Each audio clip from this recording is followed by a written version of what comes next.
The valley was too quiet. It was the kind of silence that happens right before a storm breaks or a heart stops. Lorenzo the Ghost Volpe sat in the back of his armored sedan, his eyes fixed on the digital clock on the dashboard. He was a man who lived by seconds and shadows. But the shadow currently stretching across his windshield didn't belong to a building or a tree. It belonged to a girl no older than 7, her face pressed against the glass, her breath fogging the window in frantic, ragged bursts. He lowered the window just an inch. The scent of pine and ozone rushed in, followed by a voice that sounded like breaking glass. "They took her to the great oak," the girl whispered, her eyes wide and glassy with a terror that surpassed tears. "They said if the sun sets while she's still standing there, she doesn't come home.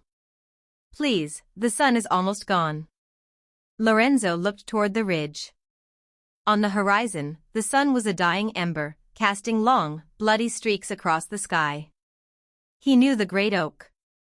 It was the neutral ground between his territory and the Moretti family's, a place where blood wasn't supposed to be spilled unless a death warrant had been signed. To intervene wasn't just a rescue, it was a declaration of total war. "Boss," his driver muttered, his hand hovering over his holster. "It's a setup. The Morettis are waiting for you to cross that line. If you step out of this car, the treaty is ash." The girl reached through the gap in the window, her small, trembling hand catching the sleeve of Lorenzo's bespoke suit. She didn't pull, she just held on, a drowning person reaching for a jagged rock. "My mom said you were the only one they were afraid of," she choked out. "She said you were a monster. Please, be a monster for us." Lorenzo looked at the ridge one more time. He could see the silhouettes now, men with rifles, positioned like vultures around the base of the massive tree. And there, draped in shadows and bound by more than just rope, was a figure that hadn't moved in a long time. The weight of a decade of peace sat on one side of the scale. On the other was the trembling hand of a child who had nowhere else to turn. Lorenzo reached for the door handle. The metallic thud of the lock disengaging sounded like a gunshot in the quiet valley. "Stay in the car," Lorenzo told the girl, his voice devoid of warmth, cold as a winter grave. "And close your eyes.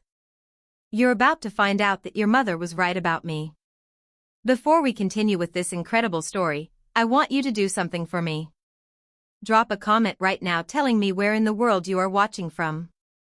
I genuinely love reading every single one of your comments. And if you haven't already, hit that subscribe button and tap the notification bell. Trust me, you do not want to miss what happens next in this story." Lorenzo stepped out of the sedan, and the mountain air wrapped around him like a shroud. His driver, Bastiano, a man who had served the Volpe family for 30 years, immediately followed, his hand now firmly gripping his weapon. "You know what you're doing?" Bastiano asked, his voice low, careful not to carry on the wind. "I always know what I'm doing," Lorenzo replied. "That's why I'm still breathing." The girl, Serafina, though Lorenzo didn't know her name yet, pressed her face against the car window, watching the man in the dark suit begin his walk toward the ridge. She had seen monsters in her short life. Men who smelled of cheap whiskey and cheaper promises. Men who came to her mother's door with threats wrapped in silk. But she had never seen a monster like Lorenzo Volpe. He moved like smoke, like a predator who had already calculated the exact moment of the kill. The great oak stood at the center of a clearing, its branches twisted and ancient, reaching toward the bleeding sky like the arms of a dying giant. For centuries, it had been a meeting place, a site of negotiations, of surrenders, of executions that were meant to look like agreements. The Morettis had chosen this location deliberately. They knew what it meant. They knew the message it sent. As Lorenzo approached, he counted the men. 12 visible. Perhaps 6 more in the tree line. 18 against 2. The odds were not in his favor, but Lorenzo had learned long ago that odds were for gamblers. He was not a gambler. He was a certainty. The woman hanging from the tree was barely conscious. Her arms were stretched above her head, wrists bound with coarse rope that had cut into her skin, leaving trails of dried blood down her forearms. Her dark hair hung across her face, obscuring her features, but Lorenzo could see her chest rising and falling in shallow, desperate breaths. She was alive. For now. That's far enough, Ghost. The voice came from the shadows beneath the oak. A man stepped forward, his silver hair catching the last light of the sun. Dante Moretti. 67 years old. Patriarch of the Moretti family. A man whose reputation for cruelty was surpassed only by his reputation for patience. Dante, Lorenzo said, his voice carrying across the clearing without effort. I thought you were teaching your grandchildren to fish this time of year. This seems like a strange place for a family outing. Dante smiled, but there was no warmth in it. The fish weren't biting. I needed different sport. This woman, Lorenzo said, gesturing toward the figure on the tree. What did she do? She stole from me, Dante replied. Thought she could take something precious and disappear into your territory. She was wrong. Lorenzo's eyes narrowed. What did she steal? Information. Names. Dates. Transactions. Dante's smile widened. Things that could put certain people in federal prison for the rest of their natural lives. Including, I suspect, some of your own associates. The sun was sinking faster now. In perhaps 15 minutes, it would disappear behind the mountains entirely. Lorenzo could feel the urgency pulsing through the air, but he kept his face as still as stone. And the child, he asked. What did she steal? Dante's expression flickered. The child is leverage. When Valentina here, he gestured toward the hanging woman, decided to run, she made the mistake of taking her daughter with her. When my men caught up to them, the girl was smarter than her mother. She ran. Into my territory. Into your territory, Dante confirmed. Which brings us to this moment. You see, Lorenzo, I knew the girl would find you. I knew she would beg. And I knew, because I have studied you for 20 years, that you would come. Lorenzo felt the weight of Bastiano's presence behind him. He felt the tension in the air, the way the Moretti soldiers shifted their weight, fingers hovering over triggers. You wanted me here, Lorenzo said. I needed you here. You've been a problem for too long, Ghost. You've blocked too many deals, claimed too much territory, made too many of my people disappear. Dante spread his arms wide. Tonight, we end it. Tonight, the treaty dies, and so do you. The first shot came from the tree line. Bastiano grunted and stumbled, blood blooming across his shoulder. He returned fire immediately, and the clearing erupted into chaos. Lorenzo moved. He didn't run, he flowed, his body becoming a weapon, a ghost made flesh. His first shot took down the soldier nearest to Valentina. His second and third eliminated two more who had emerged from behind the oak. He moved through the clearing like death itself, each step calculated, each breath measured. Dante retreated toward the tree, pulling a knife from his coat. Kill her, he screamed to his remaining men. If I can't have the information, no one can. Lorenzo saw one of the soldiers raise his rifle toward Valentina's hanging form. Time seemed to slow. He had one bullet left in his current magazine. One chance. He took the shot. The soldier fell, his rifle firing harmlessly into the dirt. But Lorenzo's momentum had carried him too far forward, and he didn't see the soldier who emerged from behind the oak until it was almost too late. A knife flashed in the fading light. Lorenzo twisted, but the blade caught his side, slicing through fabric and flesh. He grabbed the soldier's wrist, twisted it until the bone cracked, and drove the man's own knife into his throat. Blood. So much blood. His and theirs. When the last soldier fell, silence reclaimed the clearing. Lorenzo stood among the bodies, his breathing ragged, one hand pressed against the wound in his side. Dante was gone, fled into the trees with two of his guards. A coward's escape, But that was a problem for another night. Lorenzo walked to the oak. Valentina hung limp in her bonds, her eyes closed. He reached up and cut the ropes, catching her as she fell. She weighed almost nothing in his arms, a woman made of secrets and suffering. Her eyes fluttered open. For a moment, she seemed not to recognize him. Then her lips parted, and she whispered a single word. Lorenzo. His blood went cold. He knew that voice. He knew that face, even aged by years and hardship, even streaked with blood and tears. He knew her because, 18 years ago, she had been the only person in the world who had seen him not as a monster, but as a man. Valentina Corsetti, he breathed. You're supposed to be dead. Valentina's eyes closed again, and for a terrible moment, Lorenzo thought she had slipped away. But her pulse still beat beneath his fingers, weak, thready, but present. He lifted her and began walking back toward the sedan, his side screaming with every step.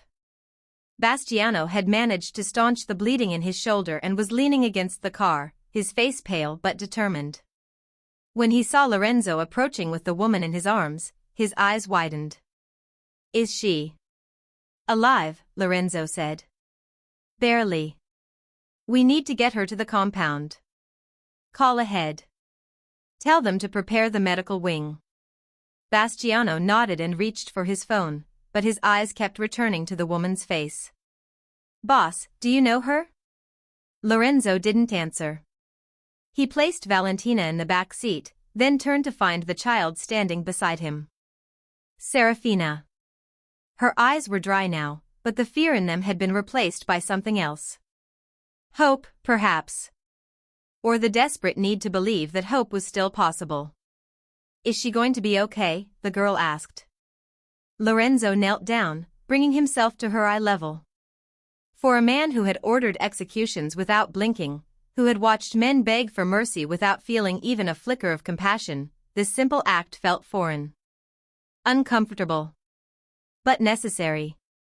I don't know, he said, and the honesty surprised even him. But I'm going to do everything I can to make sure she lives. Do you understand? Serafina nodded. Then, in a gesture that caught Lorenzo completely off guard, she threw her arms around his neck and hugged him. He felt her small body trembling against his chest, felt the wetness of fresh tears soaking into his collar. Thank you, she whispered. Thank you for being a monster. Lorenzo didn't know how to respond to that. He had been called many things in his life, devil, demon, death incarnate. But never had anyone thanked him for it. Never had anyone looked at his darkness and seen something worth embracing. He gently disentangled himself from the girl and helped her into the car. Then he climbed in beside her, one hand still pressed against his bleeding side. Drive, he told Bastiano.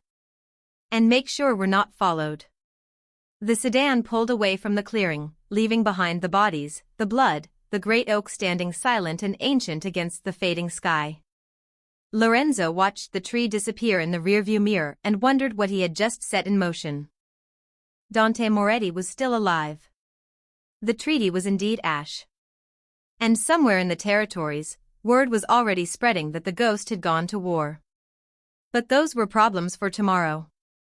Tonight, he had to save the life of a ghost from his own past, a woman who, 18 years ago, had changed everything. The Volpe compound sat at the end of a private road, hidden behind walls of stone and steel. It was less a home than a fortress, built by Lorenzo's father in the old days when the families fought open wars in the streets. Those days were supposed to be over. But as the sedan passed through the security checkpoint and pulled up to the main entrance, Lorenzo knew that the old days had never really ended. They had just been sleeping. Medical staff were waiting at the entrance. They took Valentina on a stretcher and rushed her inside, their voices a blur of medical terminology that Lorenzo barely registered. He followed, leaving Bastiano to deal with the car and the child. The compound's medical wing was as well equipped as any private hospital. Lorenzo had invested heavily in it over the years, knowing that in his line of work, the ability to treat wounds quietly and efficiently was often the difference between life and death. Tonight, that investment would be tested. He watched through the glass as the doctors worked on Valentina. They had to stabilize her before they could assess the full extent of her injuries. The hanging had put tremendous strain on her shoulders and arms. She had been beaten before being strung up, her ribs were likely cracked, and there was evidence of internal bleeding. "She's lucky to be alive," one of the doctors told Lorenzo through the intercom. Another hour, and she wouldn't have been. Lucky. Lorenzo almost laughed at the word. There was nothing lucky about Valentina Corsetti's life. There never had been. He remembered her as she had been 18 years ago, young, fierce, beautiful in the way that a wildfire is beautiful. She had been working as a translator for the Corsetti family, a minor operation that served as a buffer between the Volpes and the Morettis. Lorenzo had been young then too, just coming into his power, not yet the ghost that people whispered about in terrified voices. They had met at a negotiation, one of the endless, tedious meetings that defined life in the families. Valentina had been translating for an old Corsetti underboss who spoke only Sicilian dialect. Lorenzo had found himself watching her instead of listening to the negotiations. She had a way of commanding attention without demanding it, a quiet intensity that drew him in despite his better judgment. They had spoken afterward. And then again. And then, inevitably, they had done more than speak. It had lasted 3 months, a secret so dangerous that discovery would have meant death for both of them. Lorenzo was the heir to the Volpe empire. Valentina was nobody, a translator with no family connections, no protection. In the brutal calculus of their world, she was expendable. He was not. When his father found out, the decision had been swift and merciless. Valentina had to disappear. Not die, that would have created complications, but vanish so completely that it would be as if she had never existed. Lorenzo had been told that she was sent to Europe, given a new identity, paid enough to start over. He had been told that she was safe. He had been young enough, or perhaps desperate enough, to believe it. But she hadn't gone to Europe. She hadn't started over. She had stayed, hidden in plain sight, and apparently, she had been building a case against the families for nearly 2 decades. What had made her do it? What had transformed the woman he remembered, gentle, thoughtful, with a laugh that sounded like music, into someone capable of infiltrating the Moretti organization and stealing their darkest secrets? He didn't have the answers. Not yet. But he would. Serafina was brought to a room in the family wing, a space that had been designed for guests but had rarely been used. Lorenzo's lifestyle didn't encourage visitors. The room was comfortable but impersonal, neutral colors, minimal furniture, a view of the mountain that loomed above the compound like a sleeping giant. Lorenzo found her sitting on the edge of the bed, her feet dangling several inches above the floor. She looked impossibly small in the oversized room, a child who had seen too much and understood even less. He stood in the doorway, uncertain how to proceed. Comforting children was not among his areas of expertise. "Your mother is in surgery," he said finally. "The doctors are doing everything they can." Serafina nodded without looking at him. "She told me this might happen someday. She said the bad men might catch up with us. She said if they ever did, I should run and not look back. But you came to find me instead. She told me about you." Now the girl looked up, her dark eyes meeting his. "She said you were the most dangerous man in the territories. She said everyone was afraid of you. She said..."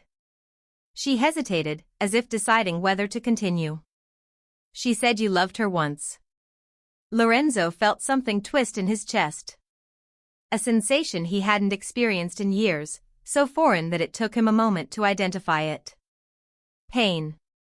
Not physical pain, he had plenty of that from the knife wound in his side, but something deeper. Something that lived in the parts of himself he had tried to kill off long ago. "Your mother told you about me," he said carefully. "She didn't tell me everything. She never told me your name. But she had a picture. Hidden in a book. I found it once, and she got really upset, and she made me promise never to tell anyone. Serafina's lower lip trembled. She said the man in the picture was someone she cared about very much, but that he was part of a world we could never be part of. Lorenzo entered the room and sat in the chair across from the bed. His side throbbed, reminding him that he still hadn't let the doctors examine his wound. But that could wait. Your mother and I knew each other a long time ago, he said. Before you were born. We were friends. Friends. Serafina repeated the word as if testing it. Is that why you came to save her? Because you were friends? The honest answer was complicated. Lorenzo had made his decision before he knew who the woman on the tree was. He had made it the moment Serafina's small hand had grabbed his sleeve. Something about her desperation, her fierce determination to save her mother even in the face of impossible odds, had reached past his defenses and touched something he had thought long dead. But there was another truth beneath that one. A truth he wasn't ready to share with this child, or perhaps even with himself. I came because it was the right thing to do, he said. It wasn't a complete lie. Serafina seemed to accept this. She lay back on the bed, her eyes fixed on the ceiling. Those men who took my mom. Are they going to come for us here? They might try. Will you stop them? Lorenzo thought of Dante Moretti, of the hatred he had seen in the old man's eyes. He thought of the war that was coming, the blood that would be spilled before this was over. Yes, he said. I'll stop them. Let me ask you something. Have you ever looked at someone the world calls a monster, and seen something else underneath? Have you ever wondered if the darkness in people is the whole story, or if there's something more waiting to be discovered? Think about that for a moment, and if you have an answer, leave it in the comments below. I read every single one of them, and I genuinely want to know what you think. The hours passed slowly in the compound. Lorenzo finally allowed the doctors to examine his wound, a deep laceration that required stitches but had missed anything vital. He sat still as they worked, his mind elsewhere. Valentina came out of surgery just before dawn. The doctors reported that she would live, though recovery would be long and difficult.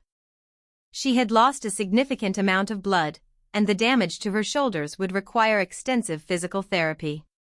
But she was strong. She had always been strong. Lorenzo didn't go to see her. Not yet. There was too much unfinished business, too many questions that needed answers before he could face her. Instead, he went to his study, a room that overlooked the eastern slope of the mountain. The sun was just beginning to rise, painting the sky in shades of gold and rose. It was beautiful in a way that Lorenzo rarely allowed himself to notice. Beauty was a distraction. Beauty was a vulnerability. He poured himself a whiskey and stood at the window, watching the light spread across the valley. Somewhere out there, Dante Moretti was regrouping. He would be calling his allies, mobilizing his forces, preparing for the war that Lorenzo's actions had made inevitable. The treaty that had kept the peace for a decade was indeed ash. But as Lorenzo stood there, watching the new day begin, he realized something that surprised him. He didn't regret it. Not for a moment. For 10 years, he had maintained the peace. He had made compromises, swallowed insults, turned away from atrocities committed by his enemies because the cost of action was too high. He had told himself it was pragmatic, strategic, wise. But the truth was simpler and uglier. He had been afraid. Not of dying, death held no terror for a man who had cheated it so many times, but of becoming something he couldn't control. He had built walls around himself, created rules and restrictions, convinced himself that the ghost was a role he played rather than who he truly was. Last night, in the clearing beneath the great oak, those walls had come down. And the ghost had walked free. It felt like waking up after a long, dreamless sleep. It felt like coming home. Valentina woke 3 days later. Lorenzo was informed immediately, but he waited several hours before going to see her. He needed time to prepare himself, to decide what he would say, to steel himself against whatever accusations she might throw at him. When he finally entered her room, he found her sitting up in bed, her arms in slings, her face still pale but alert. Serafina was curled up beside her, asleep, one small hand wrapped around her mother's fingers. Valentina looked up as he entered. Their eyes met, and Lorenzo felt the years fall away. Suddenly he was 24 again, watching a beautiful translator across a crowded room, feeling something stir in his chest that he had no name for. "You came," she said. Her voice was hoarse, damaged from the ordeal, but beneath the roughness, he could still hear the music he remembered. "I came," he agreed. "The girl told me. She said you fought them. Killed them." A pause. "She said you were wounded." "It was nothing. It was everything." Valentina's eyes glistened. "You threw away 10 years of peace. You started a war. For me." Lorenzo approached the bed slowly, as if she were a wild animal that might startle and run. "I didn't know it was you. Not at first. I saw a child in danger, a mother who needed help. I made a choice. And when you found out it was me?" He stopped at the foot of the bed. "I made another choice. To see it through." Valentina was silent for a long moment. Her gaze moved to her sleeping daughter, and something soft entered her expression. "She's yours, Lorenzo."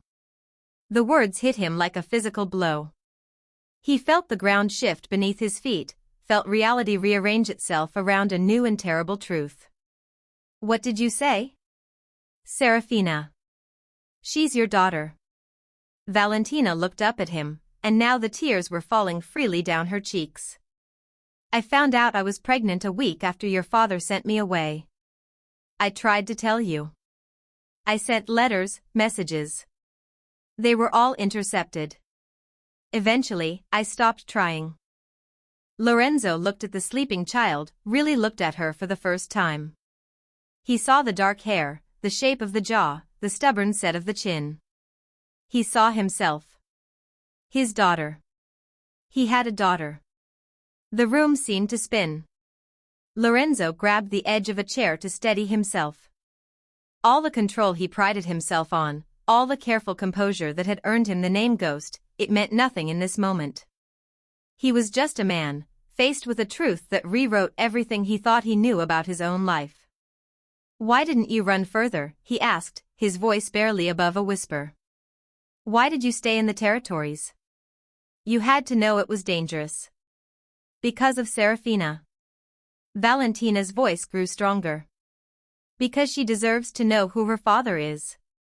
And because I couldn't let people like Dante Moretti keep destroying innocent lives. I stayed because someone had to fight back. Someone had to gather evidence, build a case, find a way to bring them down. You became an informant. I became a witness.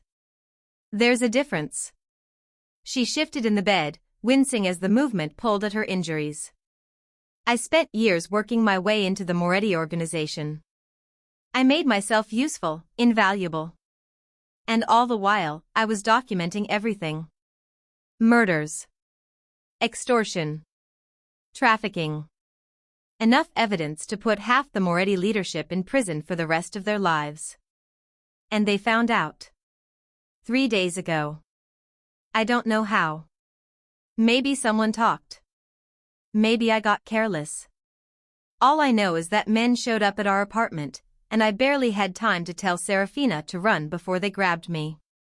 She met Lorenzo's eyes. "I told her to find you. I told her you were the only one who could help. Even after everything. I still believed that." Lorenzo was silent for a long time. He looked at his daughter, at the woman he had never stopped thinking about despite 18 years of separation. He thought about the war that was coming, the blood that would be spilled, the difficult choices that lay ahead. And he made his decision. "I'm going to end this," he said. "Not just defend against Moretti. Not just survive. I'm going to destroy him and everyone who serves him." I'm going to make sure that no one ever threatens you or Serafina again. Valentina's eyes widened. Lorenzo, the cost. The cost was already paid. The moment they touched you. The moment they put my daughter in danger. He stepped closer, and now his voice was pure ice. Dante Moretti signed his own death warrant the night he strung you up on that tree. He just doesn't know it yet. The war began the next morning. Lorenzo had spent the night reaching out to allies, calling in favors, preparing his forces for the conflict ahead. The Volpe organization was not as large as the Morettis, but it was more disciplined, more loyal, and led by a man who had earned his reputation for ruthlessness through decades of calculated violence. The first strike came at dawn. A Moretti warehouse on the edge of the territories was hit by a precision team. 12 men were inside, none survived. The message was clear: there would be no negotiation, no compromise, no quarter given. Dante Moretti responded with fury. He sent teams into Volpe territory, targeting businesses, burning properties, trying to create chaos. But Lorenzo had anticipated this. His people were ready, and every Moretti incursion was met with overwhelming force. By the end of the first week, the Moretti family had lost 42 soldiers. The Volpe losses stood at 11, a ratio that spoke to the difference in leadership between the two organizations. But Lorenzo knew that numbers alone wouldn't win this war. Dante Moretti was clever and patient. He would adapt, find new strategies, seek out weaknesses to exploit. The only way to truly end this was to cut off the head of the snake. The intelligence that Valentina had gathered proved invaluable. She had spent years documenting the Moretti organization's operations, and now that information became a weapon. Lorenzo used it to identify key lieutenants, to disrupt supply chains, to turn allies into enemies. One by one, the pillars of Dante Moretti's power began to crumble.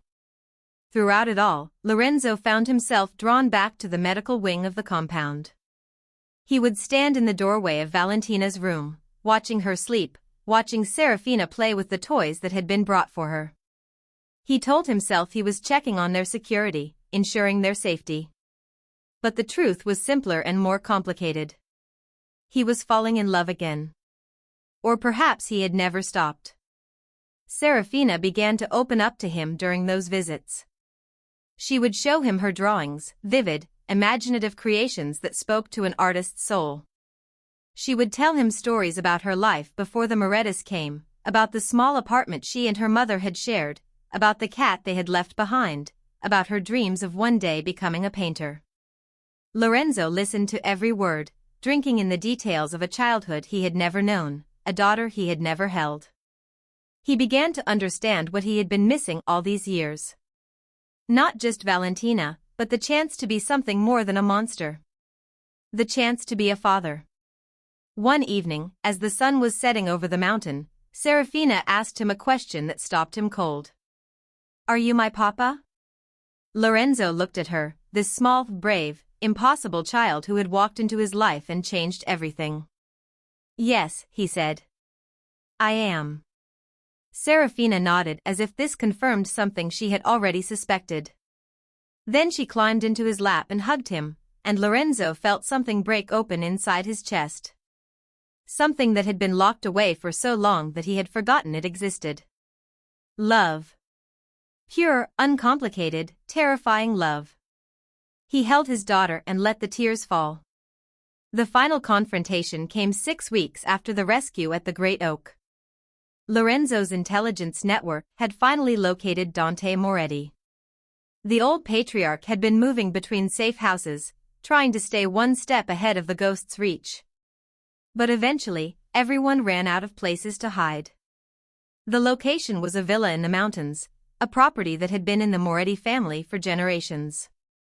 Dante had retreated there with his last loyal soldiers, perhaps hoping that the remoteness would offer protection. He was wrong. Lorenzo went himself. He could have sent his men, could have ordered the assault from the safety of his compound. But this was personal. This was something he needed to do with his own hands. He took only Bastiano and 3 of his best soldiers. They approached the villa under cover of darkness, moving like shadows through the mountain forest. The Moretti guards never saw them coming. The assault was swift and brutal. Lorenzo moved through the villa like the ghost he was named for, eliminating opposition with cold efficiency. He found Dante in the study, a room filled with old books and older memories. The patriarch was waiting for him. He sat in a leather chair, a glass of wine in his hand, looking for all the world like a man who had accepted his fate. "I knew you would come yourself," Dante said. "You always were dramatic, Lorenzo. It's your one weakness." Lorenzo stepped into the room, his weapon raised. "You have a lot to answer for, Dante." "Do I?" The old man smiled, but there was no joy in it.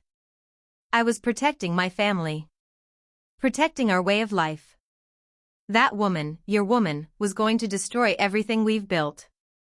Everything our fathers and their fathers built before them. What would you have done in my place?" "I would never have touched an innocent child." "Innocent?" Dante laughed bitterly. "There are no innocents in our world, Lorenzo. We're all stained. We're all damned. You, me, that woman you've been hiding in your compound. Even your daughter will grow up to be exactly what we are. It's in the blood. It's inescapable." Lorenzo thought of Serafina. He thought of her drawings, her dreams, her gentle heart. He thought of the future he wanted to give her, a future different from the one he had lived. "You're wrong," he said. "It doesn't have to be this way. It can end with us." "End?" Dante shook his head. "Nothing ends, Lorenzo. There will always be another war, another enemy, another betrayal.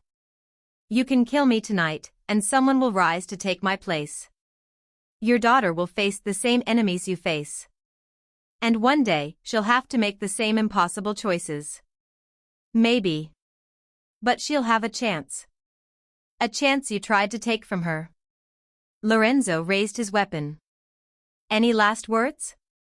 Dante Moretti looked at the man who had become his executioner. For a moment, something that might have been regret flickered in his eyes. "Tell Valentina. I'm sorry for what my family did to her. Not for trying to stop her, that was business. But for the cruelty. That was unnecessary." He paused. "And tell your daughter to be careful. The world she's been born into doesn't forgive weakness. Make sure she's strong enough to survive it." Lorenzo pulled the trigger. The war was over. In the weeks that followed, Lorenzo systematically dismantled what remained of the Moretti organization. Some soldiers were eliminated, others were given the chance to walk away and build new lives far from the territories. The family's businesses were absorbed or destroyed, depending on their nature. The evidence that Valentina had gathered was delivered to federal prosecutors. Several high-ranking Moretti associates were arrested. Others fled the country. The criminal empire that had terrorized the region for 3 generations was finally, irrevocably broken. But even as Lorenzo oversaw the end of the old order, he was beginning to imagine a new one. Valentina's recovery was slow but steady. She spent hours in physical therapy, working to regain the full use of her arms. She spent more hours talking with Lorenzo, rebuilding the connection that had been severed 18 years before. It wasn't easy. Too much had happened, too much time had passed. There were arguments, accusations, old wounds reopened. But there was also understanding. There was also forgiveness. And, gradually, there was love. Lorenzo began to transform the Volpe organization. He couldn't walk away from it entirely, too many people depended on him, and the vacuum his departure would create would only be filled by someone worse. But he could change its nature. He shifted away from the most violent enterprises, invested in legitimate businesses, created pathways for his people to leave the life if they chose. It wasn't redemption. He knew that. The things he had done, the blood on his hands, those could never be erased. But perhaps redemption wasn't the point. Perhaps the point was simply to do better, to be better, one day at a time. Serafina flourished in her new home. She enrolled in a school, made friends, discovered that her talent for art was even greater than she had realized. Lorenzo funded the best teachers, the finest materials, everything she needed to nurture her gifts. But the thing that meant the most to her wasn't the money or the resources. It was the time. Every evening, Lorenzo would sit with her while she drew, listening as she explained her visions, encouraging her experiments. He had missed 7 years of her life, and he was determined not to miss another moment. One evening, about 3 months after the end of the war, Serafina presented him with a finished drawing. It was a portrait of 3 people standing together beneath a massive oak tree. The tree was in full leaf, healthy and strong, with sunlight streaming through its branches. And the 3 people, a man, a woman, and a child, were holding hands, their faces turned toward the light. "That's us," Serafina said. "That's our family. I wanted to make the tree beautiful because that's where we all found each other. Even though bad things happened there, good things came from it too. Does that make sense?" Lorenzo looked at the drawing. He looked at the crude but passionate representation of himself, standing between Valentina and his daughter, part of something larger than himself. "It makes perfect sense," he said. That night, he asked Valentina to marry him. She said yes. The wedding was small, just family and a few trusted friends, held in the garden of the compound as summer turned to autumn. Serafina served as flower girl, scattering rose petals down the aisle with the serious concentration of someone performing a sacred duty. When Lorenzo said his vows, he meant every word. When Valentina said hers, tears streamed down her face. And when they kissed to seal their union, Serafina cheered so loudly that the mountains seemed to echo with her joy. Later, as the party wound down and the stars emerged above the mountains, Lorenzo stood alone on the terrace, looking out at the valley below. He thought about the path that had brought him here. The violence. The loss. The long years of solitude. And then the miracle, the little girl who had pressed her face against his car window and asked him to be a monster. He felt arms wrap around him from behind. Valentina, coming to join him in the quiet. "What are you thinking about?" she asked. "I'm thinking about that night. The night at the Great Oak." He turned to face her, tucking a strand of hair behind her ear. "I almost didn't get out of the car. Bastiano was telling me it was a trap, that the smart play was to drive away. Part of me wanted to listen to him. But you didn't." "No. I didn't." He looked toward the ridge, toward the place where the great oak still stood, now just a shadow against the night sky. "She asked me to be a monster for her. And I realized that maybe being a monster isn't always about destruction. Maybe sometimes it's about protection. About being willing to do whatever it takes to save the people who need saving." Valentina reached up and touched his face. "You're not a monster, Lorenzo. You never were. You're just a man who was never given the chance to be anything else. Until now." Until now. They stood together in the darkness, 2 ghosts who had found their way back to the land of the living. Behind them, through the windows of the compound, they could hear Serafina laughing at something, her voice bright and pure and full of hope. The valley was quiet. But it was a different kind of quiet now. Not the silence that comes before a storm. The silence that comes after. If this story touched you, if you felt something stir inside you as Lorenzo made his choice to walk toward that tree, then I need you to do something for me. I need you to share this story with someone who needs to hear it. Share it with someone who thinks they're too far gone to change, or someone who's afraid to fight for the people they love. And if you haven't subscribed yet, please do it now. When you subscribe, you become part of this community of people who believe in second chances, in redemption, in the power of love to transform even the darkest hearts. We create these stories for you, and every subscription helps us keep telling them.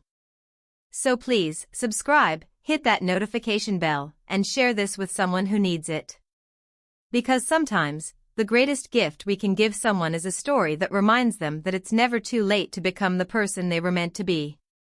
Thank you for watching, thank you for listening, and I'll see you in the next story.